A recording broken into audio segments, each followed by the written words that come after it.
Salutations everybody, it is Matty here, and today we are taking a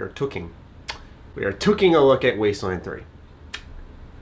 Yeah. Salutations everybody, second time's the charm. It is Matty here today, and we are taking a look at Wasteland 3, which seems to be the Fallout game that I need. We're going through a developer diary today, the first one that was released for Wasteland 3, and I got some juicy info for you guys, from attributes to skills to quirks to builds, developer commentary, the whole 9 yards. There's a lot to go over. This is probably going to be a lengthy video, so we're going to get behind the mic and get straight into it. If you're new here and you're looking for more Wasteland 3 content, then do subscribe, because we will have more down the stretch as we approach its August release date. But anyway, get cozy and let's get into why Wasteland 3 looks like that Fallout game that we all need. Alright, the first thing we are taking a look at is quirks. For those who are unfamiliar with quirks in Wasteland 3, no, sadly they're not the same as My Hero. You have to take a look at flaws in the Outer Worlds, or you could see the traits in Fallout New Vegas as great examples. These are bonuses that your character can get for taking on said quirks, but you're also kind of penalized for them. So we're going to read through about 11 of them that were shown in this developer diary. The first one is Blunderer. People like teasing you about dumb strength and the smart application of force. You like squeezing those people until one of their bones breaks, so you get a bonus to your melee damage by 15%, but your crit chance goes down by 50%. Now we'll get into it a little bit down the line on how crit chances work and how they can build up. That is actually a pretty significant debuff, but it's a good trade-off if you're just doing straight melee damage. Next, there's Bop Bag. Hits are just a part of life. The important thing after you get hit is that you pivot on your weighted base and rotate back up again. So you get +6 to armor, but you lose 0.4 in combat speed. So that's more about your movement around the map, which once again, that's pretty significant. Circus Freak. It transforms you and you become its vessel. It's funny. No one even cared who you were until you put on the nose. I like that one. Nice little reference there. Anyway, combat speed goes up 0.4, so a little bit of a balance to that Bop Bag. You also get +25% to crit resistance, but your evasion goes down by 10% and your detection time goes down by a second. So you get hit a little bit more, but you are more resistant to the critical attacks. That's what significantly stuck out to me. Afterwards, we have Death Wish. They don't get it. There's a bullet out there with your name on it, and it won't matter what gear you're wearing when it comes. Until then, you're better off moving fast and lean, so you get a bonus to action points by 3, and that is just, oh my gosh, like that is such a huge buff. But you can't wear armor at all, like whatsoever. So good luck, but you can go wherever you want. These are the type of options that really lead to replayability. I'd be very curious to see what Death Wish allows you to do. Now let's move on to Doomsday Prepper. You're here because your family didn't trust the media. They were prepped, and you won't let them down. You've got your bug out bag packed, and you ain't reading no lying books. You can't read skill books, but your status effect resistance goes up by 35%. Now we'll see later on in the video some of the skills you can learn. I think not being able to learn skill books is pretty bad, so I don't know if some of these perks really outweigh what you're unable to do in the game. Lone Wolf. When you were on your own, only your reflexes kept you alive. Now you've got allies, but you still gotta go your own way. Leadership has no benefits on you. That's pretty huge as well, because that'll impact your team and their chemistry. But also, you get +20% on initiative. This does help decide who goes first in combat, which once again, if you have the edge on that, you can make the first move, and that always helps out in these strategy style games. Medical Marvel. You're hardy. You've never had the sniffles or a toothache. You even bounce back from nasty injuries. But when something does knock you down, you stay down. You can't be revived during combat, but you have +5 condition per level. I think this would be a worthy trade-off. I think this is probably the best one so far. Given the limited mobility sometimes that you have, it's better to probably stay in position and continue combat and hope that you can squeeze out a victory and rely on the fact that that character will have more health because their constitution and their condition is up more compared to other members in the party. Mime. God help you, you are a mime. You are completely silent, but you have the combat sturdiness of an entertainer in grease paint. You get a bonus of 2 seconds to your detection time, so this means that you're able to move around in the enemy's vision cone for about a bonus of 2 seconds before they actually engage in combat. This can allow you to narrowly avoid some combat sections until you're in the proper spot, but obviously that health's gonna go down, and also your throwing range is gonna go down. I found that a little bit weird. Poindexter. This might be the worst period in history to be a physically underdeveloped brainiac, but knowledge will always be power. You get +1 bonus skill point every 2 levels up, but you lose a lot in the health department per level and in general. But like I said, the trade-off is you're a pretty smart guy. Prospector. Dad burn it, you got gold fever. You reckon these folk won't mind you hauling a pick or a pan along with, so long as you keep fishing up them yellow nuggets. You're occasionally allowed to discover valuable gold nuggets while digging, but you have -1 on the quick slots. Lastly, for the quirks, and the quirk that they go into the most detail with during this developer diary is Pyromaniac. Most Coloradan natives appreciate a warm fire, but you bring it to another level. Your love for the flame is an obsession that sometimes backfires, so you have a 15% chance to catch on fire when using explosives, but you get +25% fire damage and +25% explosive damage.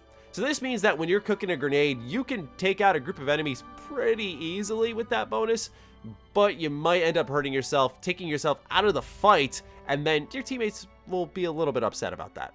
More character building stuff. This is personally my favorite because I just love creating the framework for how a character will progress throughout the entire game and seeing the rewards of that investment. So let's begin with the attributes. Coordination. Coordination is your physical condition, self-control, and health. Take care of your body and it will take care of you. So for each bonus you go through in this coordination attribute, you'll get a bonus to your action points, your total action points, crit resistance, as well as your status effect resistance. When it comes to luck, luck is your guardian angel. Whether you're lining up that decisive attack, XCOM is calling my name now, I'm getting some cold sweats, dodging incoming fire, or down to your bottom dollar, sometimes the winds of fortune blow your way. +2 to penetration, +5% lucky action chance, +10% lucky crit chance, and +10% lucky mega crit chance. Imagine if you just knocked off everything else: strength, awareness, coordination, speed, intelligence, charisma, and just went all in on luck. What would the percentage be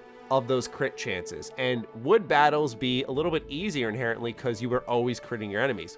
It's food for thought. Awareness. Awareness is your sense of your surroundings. A good ranger knows that often it's your eyes and ears that keep you alive. You get +8% to hit chance. That is huge, man. In these types of games, you cannot have more percentage for your hit chances. +2 to perception and +4% to your ranged damage bonus. So this is going to be perfect for those characters that are using ranged weapons like rifles. But if you hate the idea of that and you want to use melee weapons, then this is for you. Strength. Strength is your raw physical power and ability to shrug off harm. It lets you hit harder, throw farther, and also serves as a requirement for the biggest, baddest, heavy weapons and armor. You get +25 to your condition, +10 condition per level. You get a melee damage bonus of 20% at this point in the attribute tree, and a bonus of ½ a meter in throwing range, which is really useful for those people who are throwing grenades. And at the bottom here, it's a little bit cut off, but it says equip items requiring 5 strength without penalties. So the higher your strength is, as it mentioned in that final sentence, wearing the biggest, baddest, heavy weapons and armor, if you wear those without the proper strength, as I did during my demo at PAX East, your character will just be a walking tank, and they will move at the speed of a tank too. Very slow, if you didn't get my drift. Speed. Speed is your physical quickness and reaction time. Strike first, strike true, then get out of there. So great for melee characters, great for brawlers. Your combat speed goes up 0.2, evasion goes up 6%, and initiative, so who's going first in combat, goes up by 10%. So this is pretty much your agility-based attribute. Intelligence. Intelligence is your ability to make mental connections and do tactical thinking. You get a crit chance bonus of 6%, a critical damage bonus multiplier of 0.2. You gain bonus skill points every 2 intelligence, which is always good. So one of the things that they do mention during this developer diary is that you could combine the Brawler build, which has a combo meter that allows you to, every time you land a punch attack, will gain crit chance and crit damage. And as that combo meter goes up more and more, you can also benefit from having a high intelligence. And then afterwards, they land this super gigantic electric ground pound that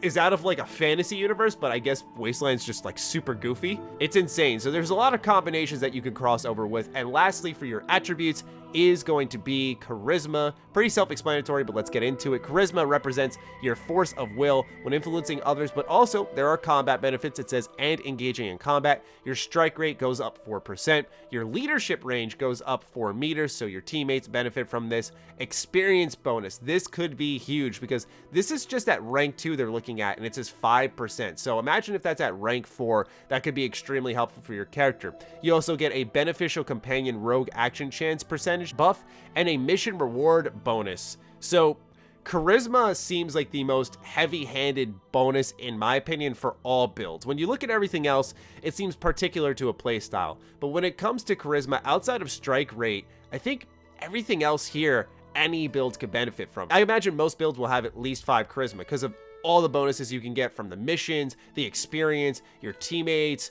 convincing NPCs.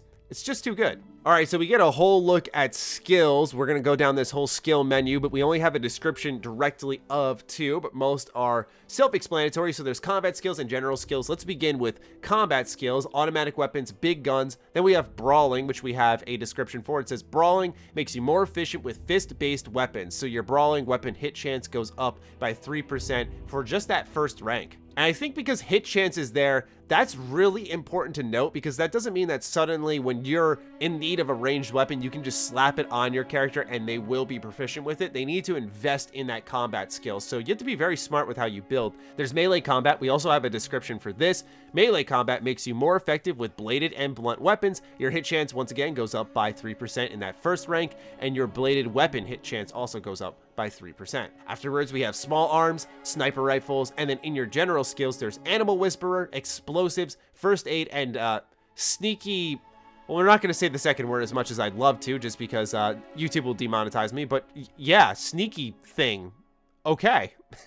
Time for a random grab bag of duos, skills in combat, learn skills, combat skills, perk trees, what have you. Let's begin with duos. So there are these things in Wasteland 3 called duos, and the idea behind them is if you're brand new to Wasteland, you don't know anything about character building, you don't really trust maybe your ability to build the proper character, then what's going to happen is they're going to have these preset teams that you can select at the beginning of the game. They come with their traits, skills, backgrounds, and they even have their own unique dialogue. So we got to look at a couple of them. One is Mentor and Student. This features Dusty and Mary, mercs who served under good commanders and bad. They hope this time they're fighting for folks who won't make them do terrible things. Then there's Tech Heads featuring Chris and Chris with a K, science geeks who fell in love. They are socially awkward with outsiders but chatty with each other, reveling in in-jokes only they get. Punk lovers. This features Bronco and Kickboy. You'll also notice under all their names, like Bronco's an enforcer,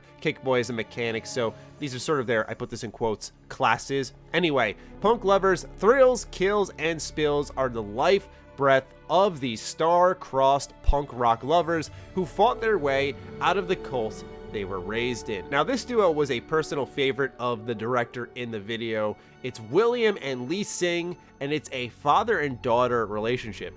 William has been a nearly wordless killing machine since his wife died. His daughter, Lee Sing, does all the talking and some of the killing. So apparently what happens is William will grunt in combat and Lee will respond to him, kind of translating what he is grunting about. So that's interesting because it's kind of like the preset characters that you could play as in Divinity Original Sin 2 for those who are unfamiliar with what duos actually stand for. Anyway, now we're looking at the skills for respective characters. This one is Marshall Quantum. We can see he has learned skills and then combat skills. Learned skills, I believe, pertain to those skill books that we were mentioning in the beginning of the video when it came to Quirks. So learned skills are pretty pretty helpful because you don't have to be proficient in one by leveling up. You can read skill books and learn these things, gradually rounding out your character. But they do recommend against rounding out your builds because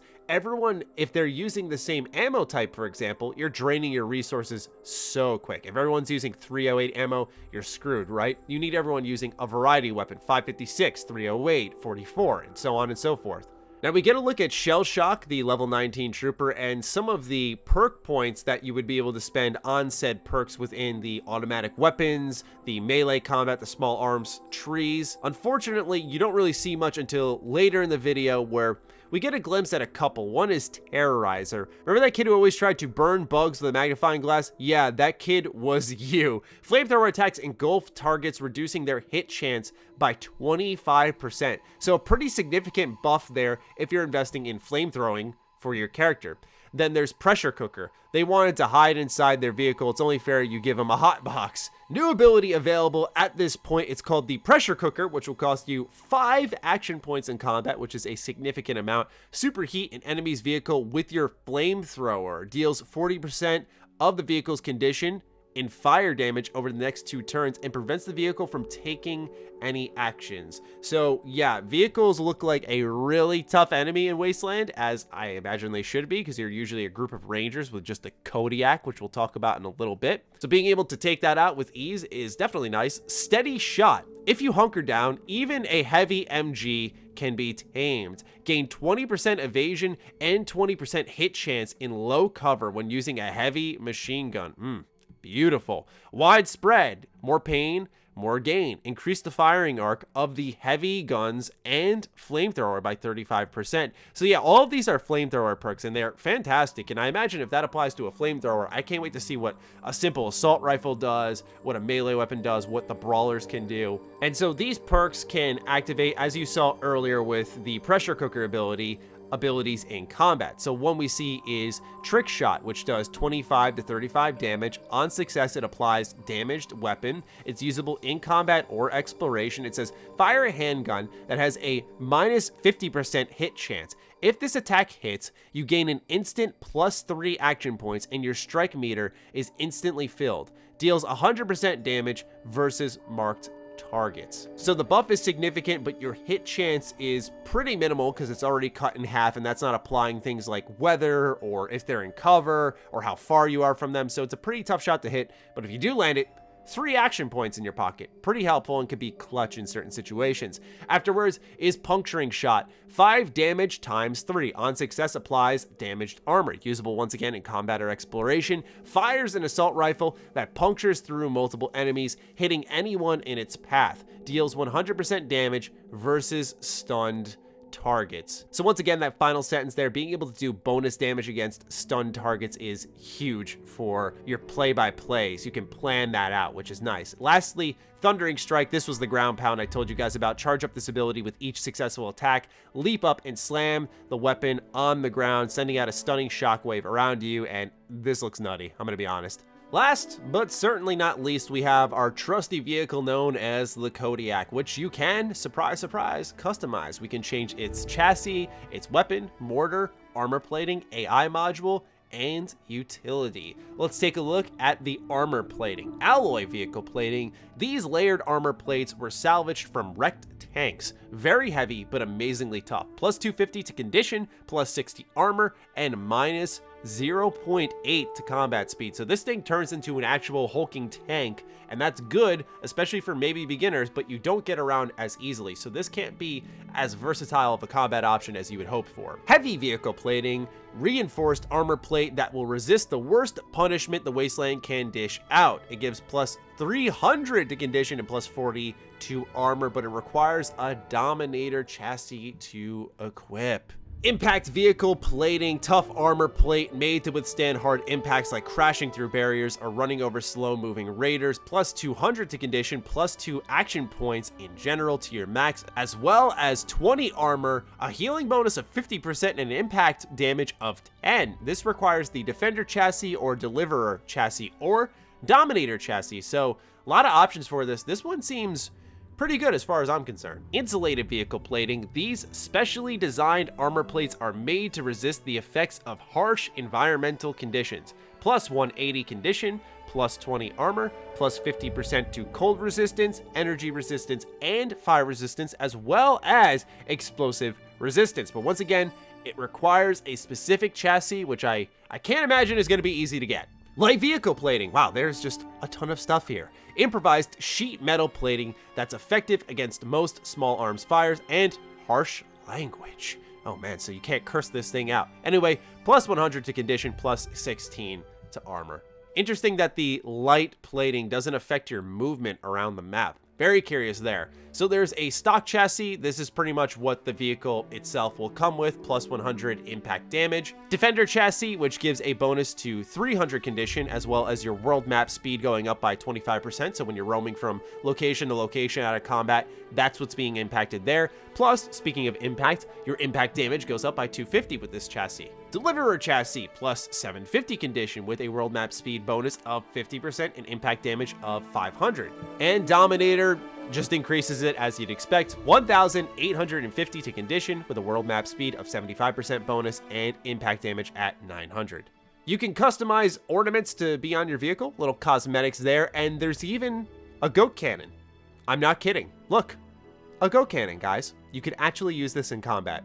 Anyway, that's everything that you could sift through with this Wasteland 3 developer diary. I thought that a lot of the hidden details here, a lot of the customization and combat options and build options, just holy man, a lot to digest, a lot of ways to play, and I can't wait to see more for this game, man. This trailer really got me excited and reminded me of how much of a great time I had with this game when I played it at PAX East. So I can't wait to play it more, cover it more, and I hope you found this video informative and enjoyable. So let me know what you think of Wasteland 3 in the comments down below. Other than that, follow me on Twitter, follow me on Instagram. Those links are in the description down below. Big thank you to all the patrons. We have surpassed 200 patrons. We're going on strong. We're continuing on, and that's all thanks to you guys. So thank you so much, and I'll talk with you soon. Stay sexy, stay active. I love you all. Peace.